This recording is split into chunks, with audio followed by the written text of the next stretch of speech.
Le cri de sa mère déchira la nuit comme un couteau rouillé. « Sors d'ici. Abomination. Tu n'es plus ma fille. » Coralie.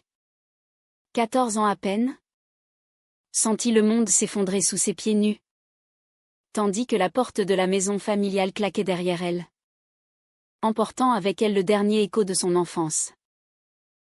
Dans l'ombre des ruelles étroites d'un village andalou, où les murs blanchis à la chaux portaient encore les cicatrices des secrets enfouis, elle comprit que l'amour qu'elle portait à Lucie n'était pas un jeu d'enfant, mais une sentence. Les étoiles, indifférentes, scintillaient au-dessus des toits de tuiles rouges. Mais pour Coralie, elles n'étaient plus que des éclats de verre brisés, témoins muets de sa chute dans l'abîme. Coralie tituba dans la poussière de la place du village, son cœur battant comme un tambour de fête foraine abandonnée. Le vent du sud, chargé d'odeurs d'oranger et de terre sèche, fouettait ses larmes sur ses joues. Elle n'avait rien, ni manteau contre la fraîcheur de la nuit, ni pièce de monnaie pour un pain volé. Seulement le souvenir brûlant des lèvres de Lucie pressées contre les siennes.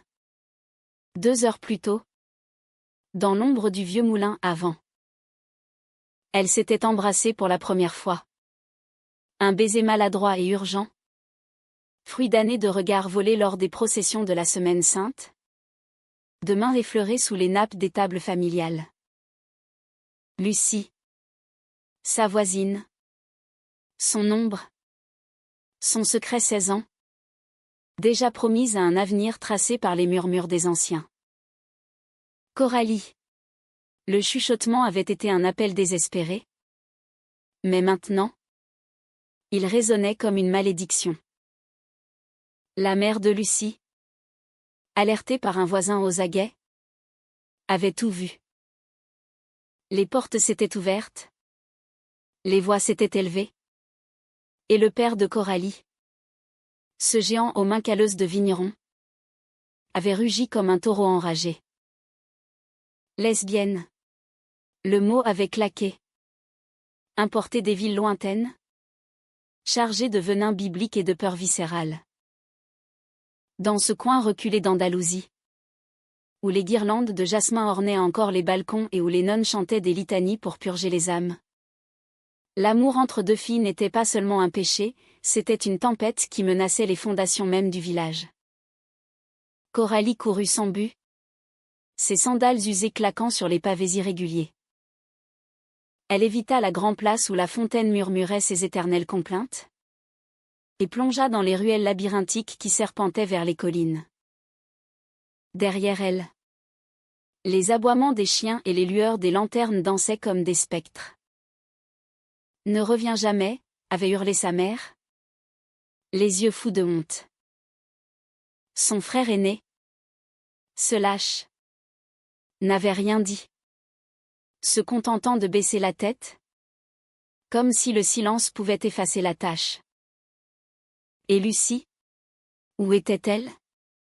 Probablement confinée dans sa chambre, les poings serrés sur son chapelet, priant pour un miracle qui n'existait pas. Au lever du soleil, Coralie atteignit les abords du village, là où les champs d'oliviers s'étendaient comme une mer grise et ondulante. Elle s'effondra contre un tronc noueux, le corps secoué de sanglots. 14 ans, l'âge des premiers rêves, des rires volés, des secrets partagés sous les figuiers. Elle revoyait Lucie, avec ses cheveux châtains noués en tresses lâches, ses yeux noisettes qui pétillaient comme les fontaines de Grenade. Elles avaient grandi côte à côte, fillettes inséparables jouant à la marelle sur les terrasses ensoleillées, adolescentes échangeant des regards qui disaient plus que les mots. « Je t'aime », avait murmuré Lucie ce soir-là, et Coralie avait cru que ces 3 syllabes pouvaient vaincre le monde. Mais le monde avait riposté. Affamée, assoiffée, Coralie se releva et marcha. Elle marcha des heures, des jours, suivant la route poussiéreuse qui menait à Séville. Les camions grondaient en passant, soulevant des nuages de terre qui collaient à sa peau moite. Elle mendia un peu d'eau à un berger, qui la regarda avec pitié mais sans un mot. « Petite, qu'est-ce qui t'amène ici ?» demanda-t-il enfin, lui tendant une gourde. Coralie hésita, les mots coincés dans sa gorge comme des épines. « Rien. » Tout. Il secoua la tête, murmurant une prière à la Vierge. Dans ce pays de passion et de ferveur, les âmes perdues étaient légion, mais celle-ci, si jeune, si fragile, le toucha. Séville l'avala comme un ventre affamé. La ville, avec ses cathédrales gothiques et ses patios fleuris, bruissait d'une vie trépidante qui contrastait avec le silence oppressant du village. Coralie erra dans les Triana, le quartier gitano où les guitares pleuraient des flamencos enflammés.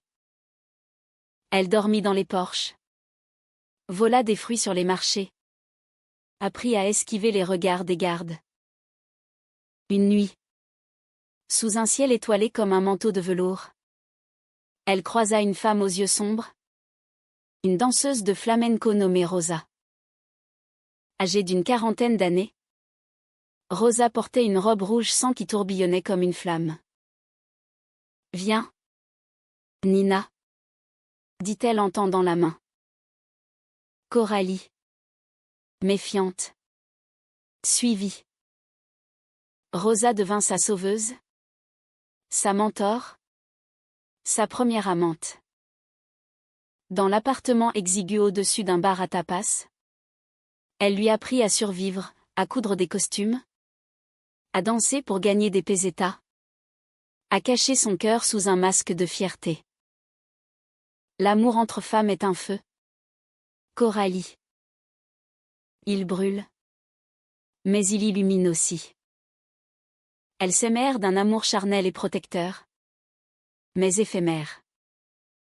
Rosa, marquée par ses propres cicatrices, un mari violent, un enfant perdu, savait que les flammes ne durent pas. Quand Coralie eut 16 ans, elle partit pour Madrid, emportant un billet de train et un collier de corail, cadeau d'adieu. Madrid fut un tourbillon.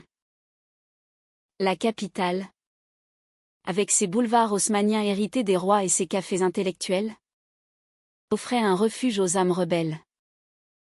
Coralie s'inscrivit à des cours de théâtre, payée de menus jobs, serveuse dans un bistrot castillan, modèle pour des peintres bohèmes. Elle rencontra des femmes comme elle, des lesbiennes qui se réunissaient en secret dans des appartements aux rideaux tirés, lisant Sartre et Beauvoir en fumant des cigarettes blondes. Parmi elles, il y avait Helena, une étudiante en littérature aux cheveux courts et au sourire espiègle. Leur histoire fut une explosion de rires et de caresses, une célébration de la liberté reconquise. Mais Coralie portait encore le poids du village, comme une chaîne invisible. « Pourquoi pleures-tu après l'amour ?» demanda Helena un soir, en effleurant sa cicatrice au genou, souvenir d'une chute lors de sa fuite. « Parce que l'amour me rappelle ce que j'ai perdu, » murmura Coralie. Les années passèrent en un clin d'œil. À 20 ans, Coralie monta sa première pièce de théâtre, une histoire d'exil et de désir, inspirée de sa propre vie. Les critiques madrilènes parlèrent d'une « voix nouvelle », poignante, imprégnée de la terre andalouse.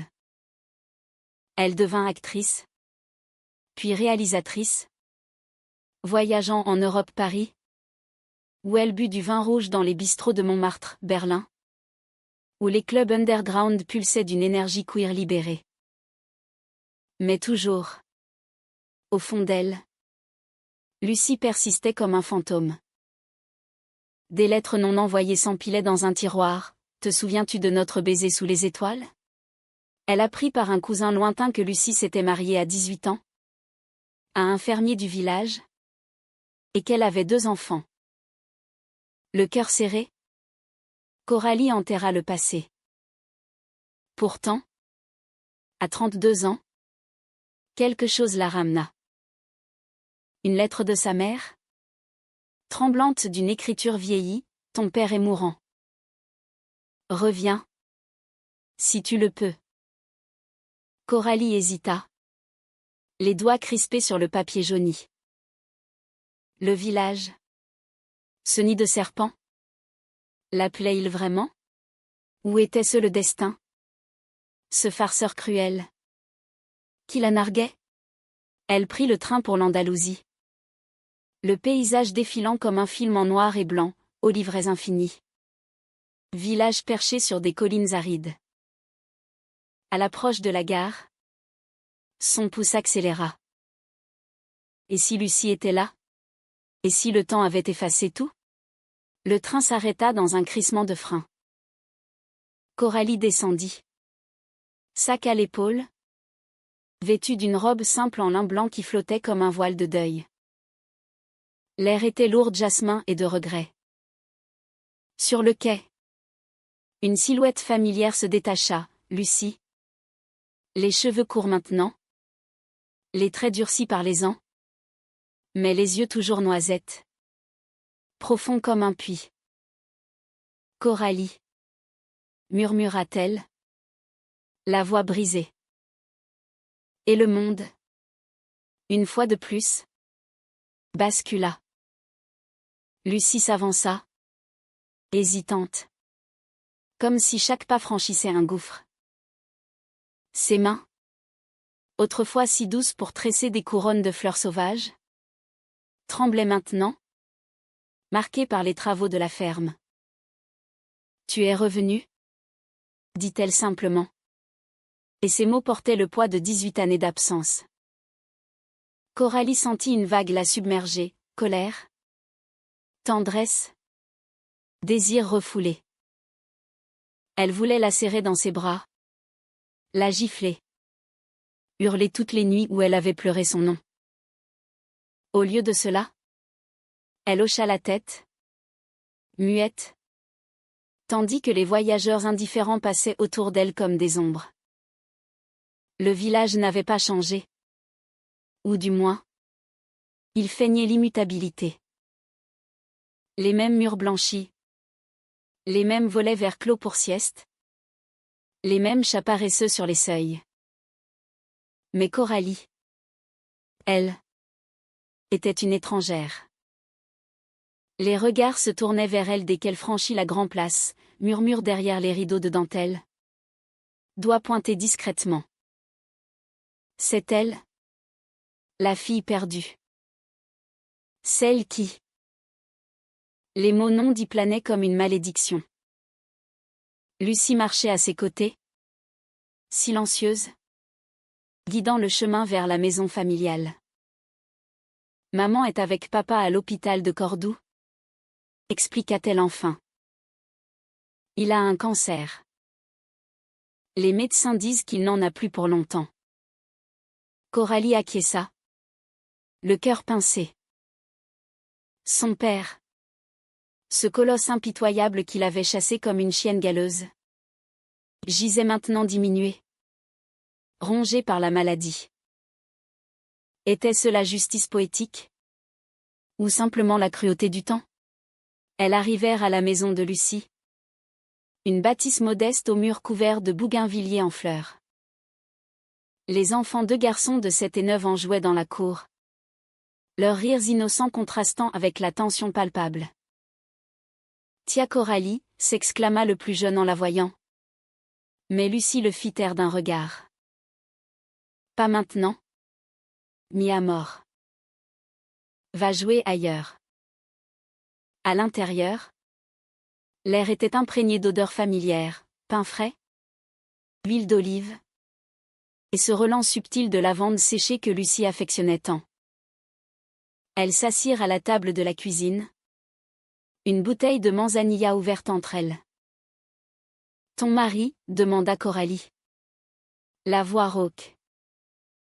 Lucie baissa les yeux, tripotant son alliance en or terni. Parti il y a 2 ans. Un accident de tracteur. Les garçons. Ils sont tout pour moi. Une pause. Lourde comme un orage d'été. Et toi? La grande ville t'a gâté? On dirait. J'ai vu tes pièces au théâtre de Séville. Une fois. Tu étais. Magnifique. Coralie rit. Un rire amer qui sonnait faux. Magnifique. J'étais en fuite. Lucie. Chaque rôle. C'était un cri pour toi. Pour nous. Les mots jaillirent. Incontrôlables. Comme un torrent longtemps retenu. Elle parla de Rosa. D'Elena. De ses amours qui l'avaient sauvée mais jamais comblée. De Paris. Où elle avait dansé le tango avec une Française aux lèvres carmin. Et appris que l'exil est une compagne fidèle. Lucie écoutait.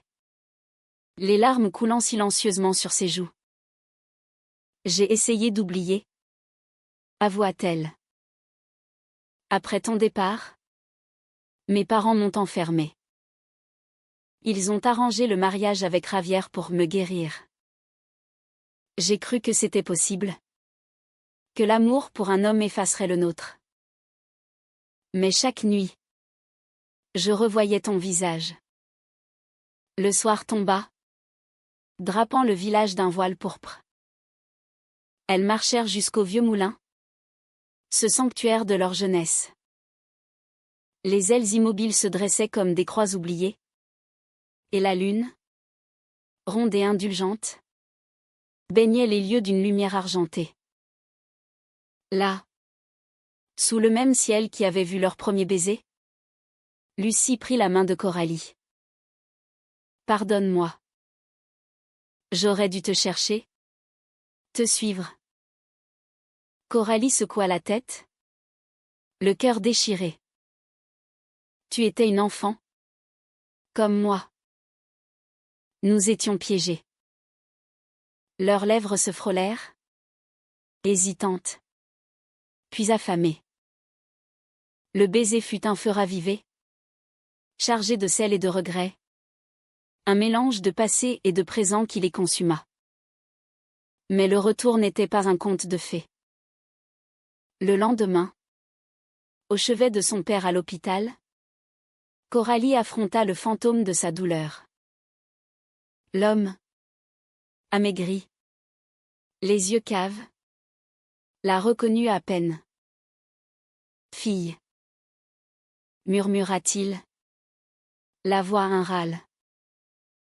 Sa mère, vieillie prématurément, se tenait raide, les lèvres pincées.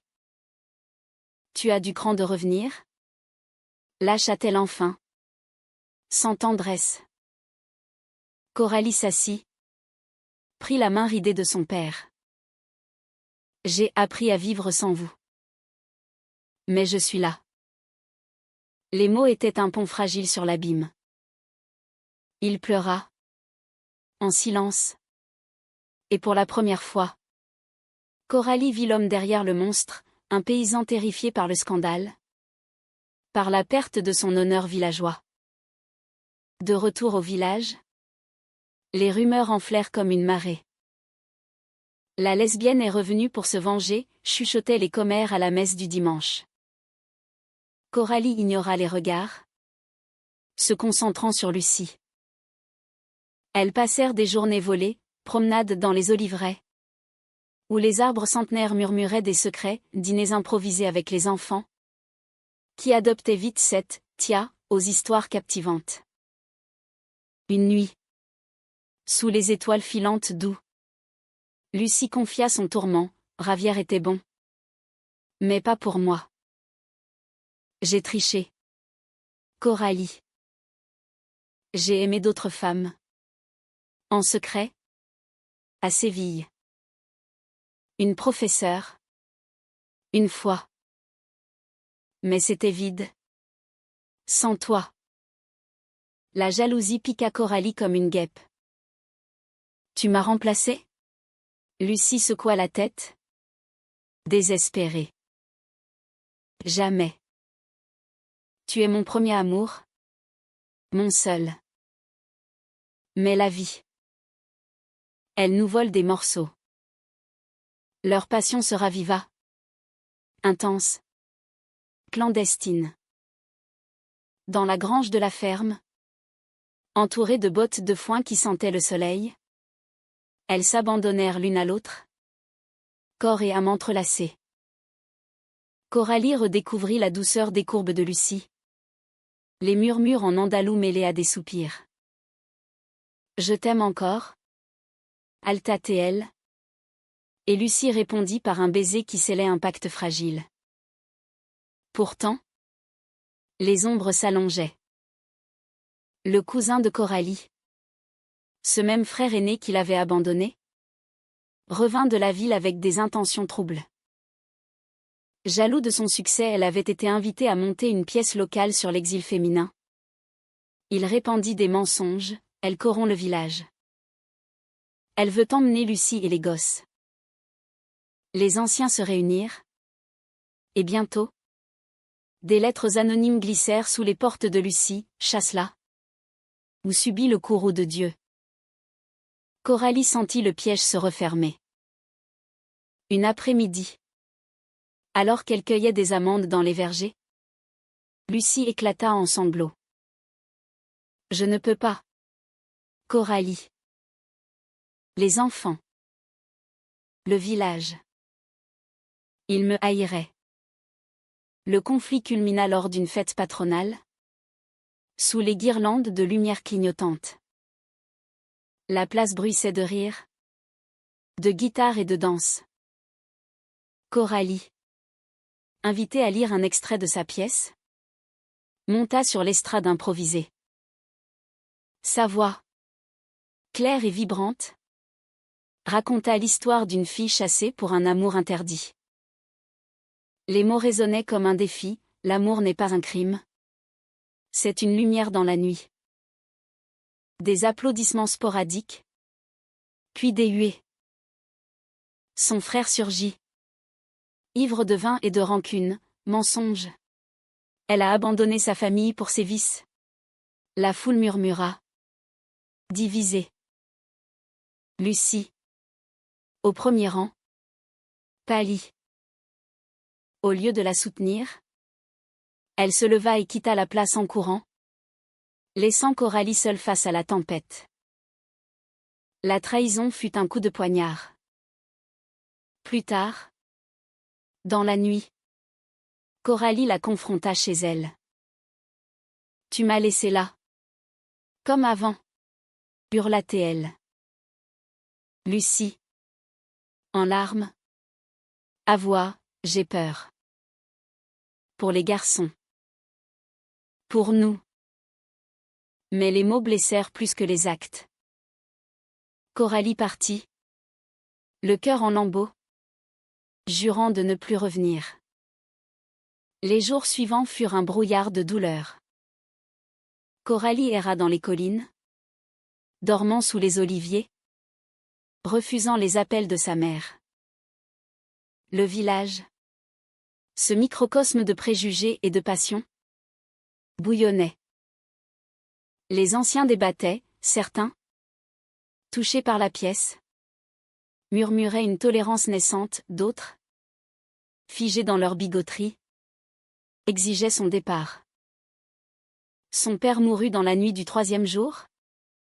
Un dernier souffle qui emporta avec lui les non-dits.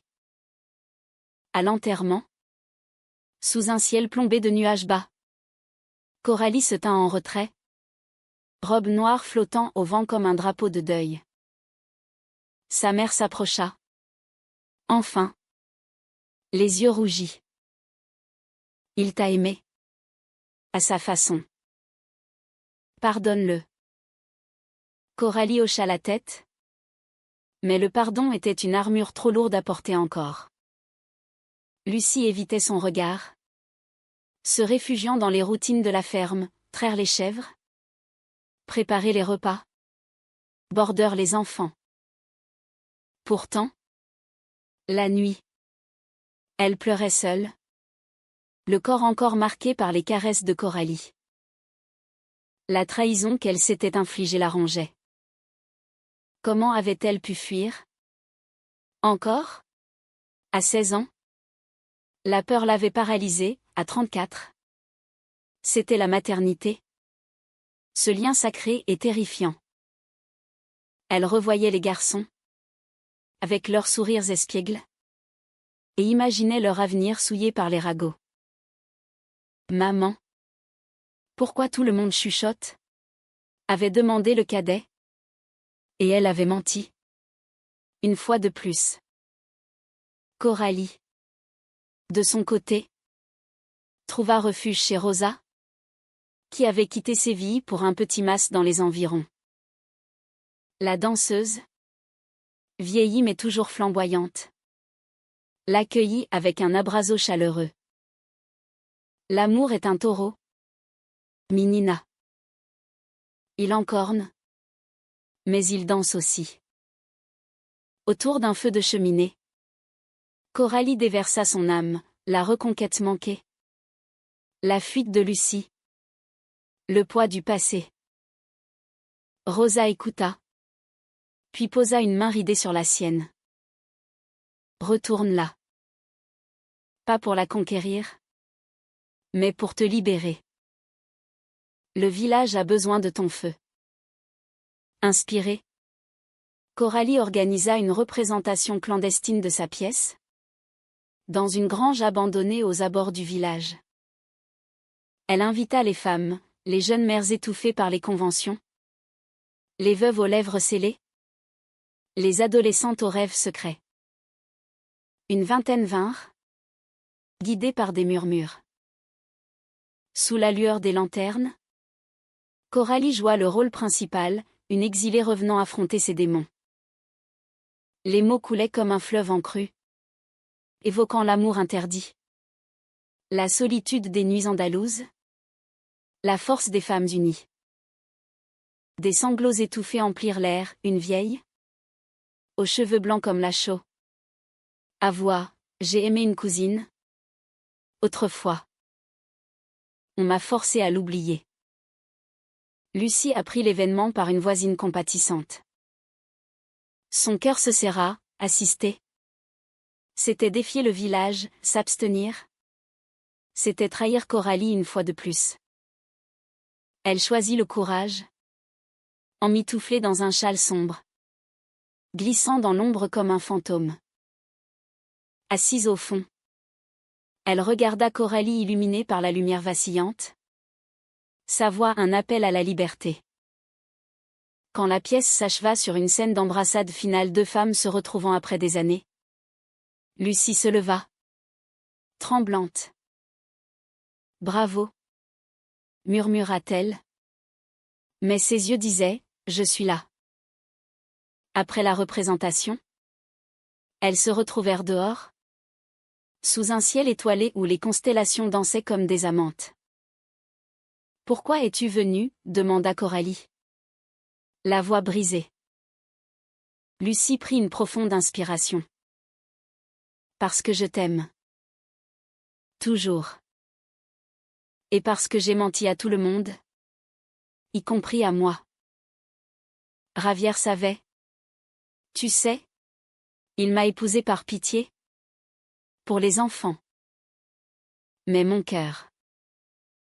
Il t'appartenait. Les mots étaient une confession. Un baume sur les plaies. Coralie pleura. Et Lucie l'enlaça. Leurs corps se moulant comme des vagues familières.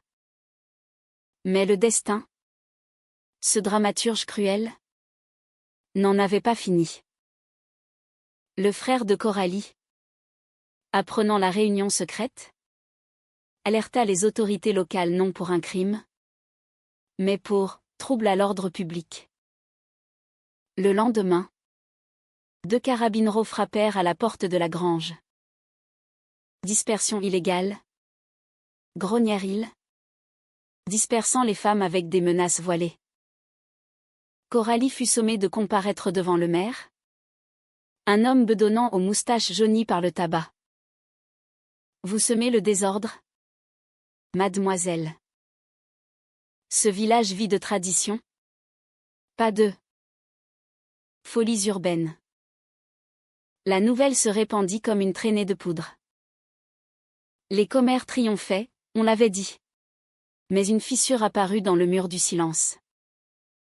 Des femmes, inspirées par la pièce, murmurèrent leur soutien. Une jeune, Sophia, avoua à sa mère son propre secret, une autre, veuve de guerre, offrit à Coralie un refuge. Lucie, confrontée par son beau-frère le frère de Ravière, veillant sur la ferme, dut choisir. Si tu la défends, tu perds tout, menaça Théil. Elle répondit d'une voix ferme, j'ai déjà tout perdu une fois. Pas deux. Le procès improvisé au tribunal communal fut un théâtre absurde. Coralie, droite comme une reine castillane, défendit sa pièce, l'art n'est pas un crime. L'amour non plus. Le maire, mal à l'aise sous les regards des villageoises massées dehors, prononça une amende symbolique. Mais le vrai verdict vint de la foule, des applaudissements timides, puis tonitruants. Son frère, isolé dans sa haine, quitta la salle tête basse. Ce soir-là, Lucie vint chez Coralie, les bras chargés de provisions et de résolutions. J'ai parlé aux garçons. Ils veulent une tia comme toi dans leur vie. Les enfants, curieux et innocents, bombardèrent Coralie de questions. Tu vas nous raconter des histoires de Paris? Elle rit. Pour la première fois depuis des jours. Et raconta des contes de magiciennes et de princesses qui s'aiment librement. Lucie les observa, le cœur gonflé. Plus tard, quand les petits dormirent, elle murmura, reste. Construisons quelque chose. Pas un scandale, mais une vie. Pourtant, la trahison finale guettait. Une lettre anonyme arriva pour Coralie, des photos volées de leur nuit dans la grange, accompagnées d'une menace, par où les enfants paieront. Le corbeau? Son frère. Bien sûr. Allié à des extrémistes du village. La peur revint. Acide. Coralie confronta Lucie, est-ce que tu savais? Pour ses manigances? Lucie jura que non.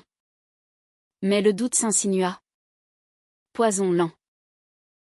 Tu doutes de moi? Après tout, s'écria-t-elle. Blessée.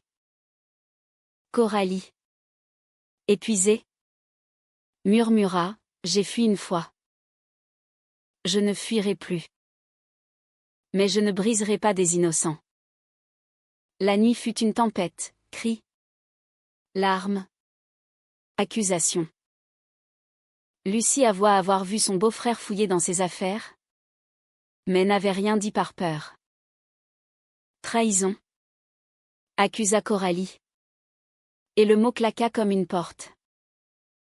À l'aube, elle fit ses bagages, le cœur en miettes. Adieu, Lucie. Cette fois, c'est définitif.